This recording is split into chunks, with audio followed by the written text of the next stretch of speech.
Hi, my name is Emma Steen, and I'm going to be talking to you about fishing, my possible career and future in it.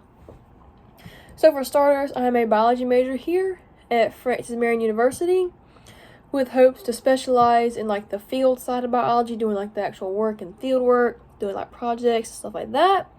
And I want to research and specialize in marine species, but particularly fish. So for starters, growing up, fishing and the outdoor activities have always been just a permanent part of my life and family.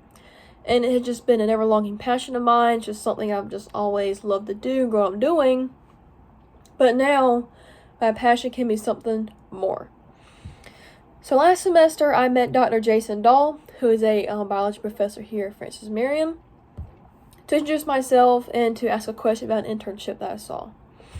So after speaking and holding a conversation with him and just getting to know him a little bit and hearing what kind of work he does, he invited me to go electrofishing with him and some other students over the summer.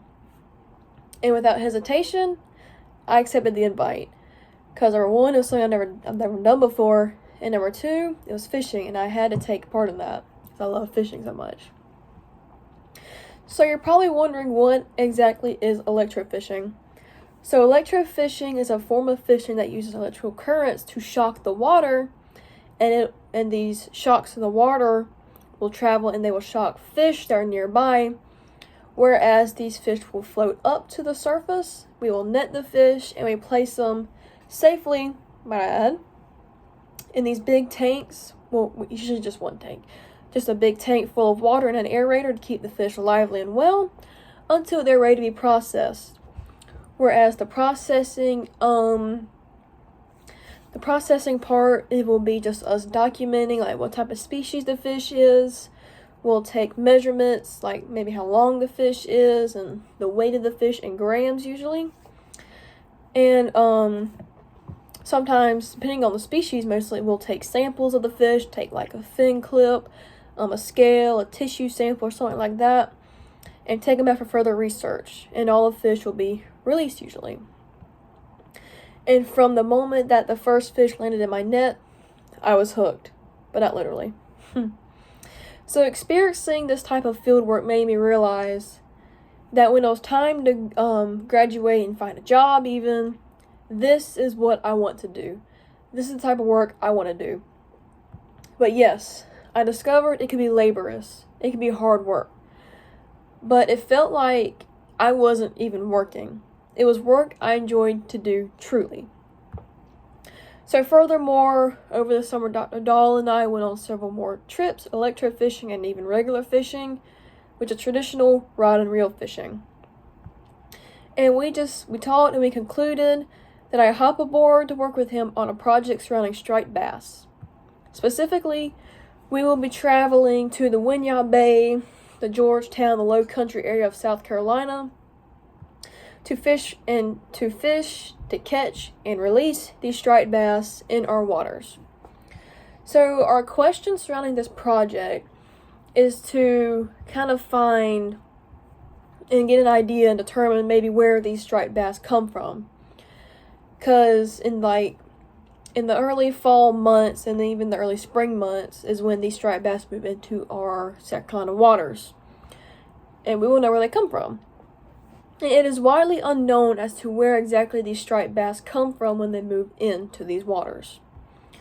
So how we'll be doing that is that, for example, when we catch some fish, we will take samples of maybe the tissue, a scale, even a fin clip. We will investigate something called the carbon isotope of the fish. Now, the carbon isotope, or delta carbons, is also what it's known as. It can tell you several things about the fish. And as described by biologists Richard Pruell and Brian Taplin, these carbon isotopes, or the deltas, they will tell you maybe what the fish's diet might be, their metabolism levels, and even where these fish, which is what we'll be looking at more closely, where they come from, their location of the striped bass. Then again, it's just kind of unknown as to where they come from, and we just want to see, maybe get an idea of maybe where they come from and how far they may travel when they move into the low country area waters in the early fall time is when we'll be fishing for them. So accordingly to the project, we'll be taking trips and gathering these samples of the striped bass. So we will start fishing here soon in like the October, November, a little bit in December, and then like some of the months going into 2026.